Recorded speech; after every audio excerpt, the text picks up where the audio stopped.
Sir Keir Starmer, the British Prime Minister, has joined along with Canada, Australia in announcing for the first time in history that the UK recognises a Palestinian state.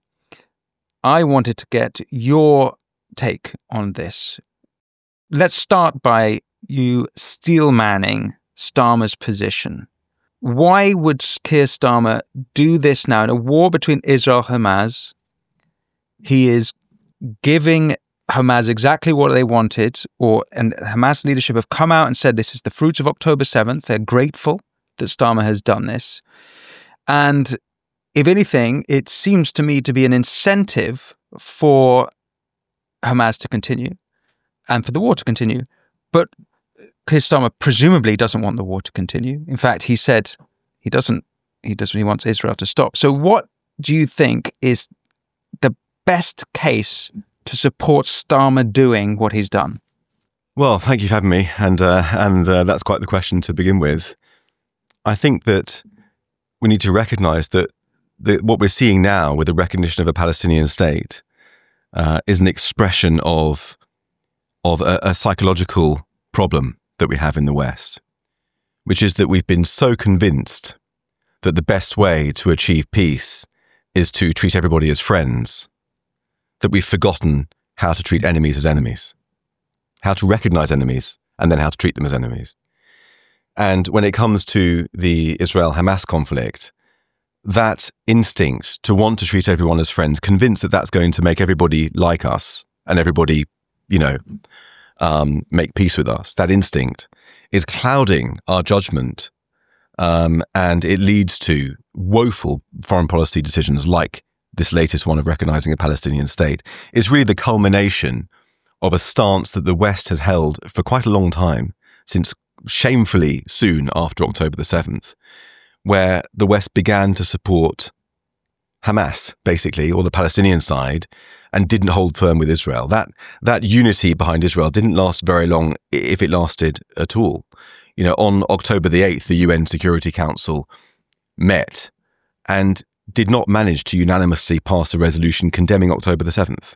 On October the 8th, they didn't manage to pass a resolution until November the 15th, and that called for humanitarian pauses and aid before it condemned anything else. November the 15th, UN Women wasn't able to condemn the mass rape, mutilation, necrophilia of October the 7th. I heard recently just all these little details from October the 7th keep coming out, and it's always the small details that stick with you. This one was of a father and son, Palestinian father and son, who both raped the same woman before killing her. So coming to your question, so I backed into it, but the argument in favour of recognising a Palestinian state relies upon seeing people as nice, seeing everyone as essentially like us.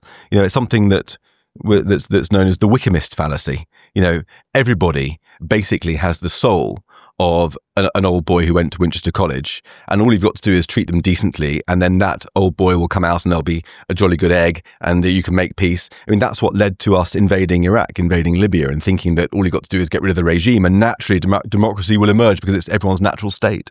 We can talk more about that, but I think that is what is the psychology that underpins the recognition of a Palestinian state, and the argument that follows it is, look, the problem is with Israel. We can see it. We've seen the pictures, which we can come back to as a line. You hear it from all of our political leaders, including Keir Starmer, when he announces an anti-Israel policy. We've all seen the pictures coming out of Gaza, which to you and I is pretty dubious, because who's serving those pictures up, and what do they show and what do they not show? It's the basis on which we make foreign policy, apparently. We've seen the pictures. We believe that Israel's got to stop this genocide. Therefore, recognising the Palestinian state is just a fair thing to do. Oh, and we're also pro-Israel. We're pro-your security. This is the kind of everyone's friends approach, which has no enemies. And when there's no enemies, there's no friends either. Right. Okay. So just to counter some of your points, although I don't necessarily disagree, Starmer has come out with his recognition of Palestine, saying that, criticizing Hamas, So it was part of it. It kind of goes against the logic of the action, but he still says Hamas must return the hostages. And it's also the case that the UK have given supplies to Israel. So you say that Israel's quote unquote allies have not supported Israel, but there has been support in terms of weaponry. Oh, look, don't get me wrong. I'm not saying that the UK has not supported Israel at all. But you're right that Keir Starmer has condemned Hamas in speeches, rhetorically. Mm-hmm. He's even imposed sanctions on Hamas recently as a counterweight to recognise the Palestinian state. And in the report on that story in the Telegraph, you could see an amazing line which said, "This is the first time Hamas has been targeted with such sanctions since the beginning of the war by Britain." So he says things like that. I condemn Hamas. I've got family in Israel. The hostages must be released. But that really feels to me, I'm sorry to sound cynical, but it feels to me as a little bit of, few crumbs to throw the Jews while we advance an agenda which is harmful to them. Mm-hmm. If he was serious about excluding Hamas from power and countering its objectives, he would have made recognition of a Palestinian state contingent upon some demands from the Palestinians. So he would have said, okay, I'll grant you a Palestinian state if Hamas surrenders, if it releases the hostages, for example, if the Palestinian Authority renounces terrorism, if it pledges to no longer pay money out of public funds to reward convicted terrorists, if it pledges to take all the school books filled with incitement out of Palestinian schools, etc. If it pledges to have elections, President Mahmoud Abbas is in his 21st year of a 4-year term. These are elements of reform that we want to see, and if you do that, then we'll recognise a Palestinian state. But instead, he said, "Look, we'll recognise a Palestinian state first and foremost, and then would you mind not sponsoring terror? Maybe." I mean, we've got into this weird position where Britain is recognising a Palestinian state, and then it would seem to be obliged to sanction that new state as a state sponsor of terrorism because Mahmoud Abbas pays rewards to terrorists. It's this absurd position where we apparently, according to... So you're talking about the pay for slay there? The pay for slay. Right. Yes. Okay. So actually, let's just unpick this because just rewinding a moment from pay for slay. So what's not clear about Starmer's announcement is which government he is acknowledging as the government, because there's Hamas who run Gaza, who were democratically elected, although have now established an authoritarian rule. I'm not sure how popular they are or unpopular. There's different varying reports on their popularity within Gaza. And then in the other Palestinian territories, that you have Mahmoud Abbas, the PLO, actually more specifically the PA, Palestinian Authority. The PLO is a worldwide group, but and then you have Fatah, who Abbas is also the leader of. So it's not clear who Starmer is recognizing as the leader of this state. Has he said it's Abbas? Or he's clearly he said it's. He must have said it's not Hamas.